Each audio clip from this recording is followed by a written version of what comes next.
కొంతమంది పనికిమాలిన ప్రసంగికులు ఉంటారు. వాళ్ళకి చెప్పడానికి ఏమి లేనప్పుడు అనవసరమైన వాటి మీద మాడుతూ ఉంటారు. అందులో ఒకటి చెప్తాను మీకు, అనవసరమైంది. అటు తర్వాత యూదుల పండగ అదేదో రాశారు, ఎక్కడ రాయలా.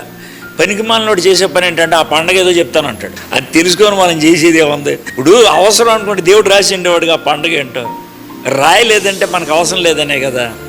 దాని మీద మనం సమయం వెచ్చించడం అవసరమా? పైగా నాకు దేవుడు రాత్రి మర్మం ద్వారా చెప్పాడు అంటాడు. అది ఇంకో అబద్ధం. నేను విన్నాను అలాంటి ప్రసంగాలు.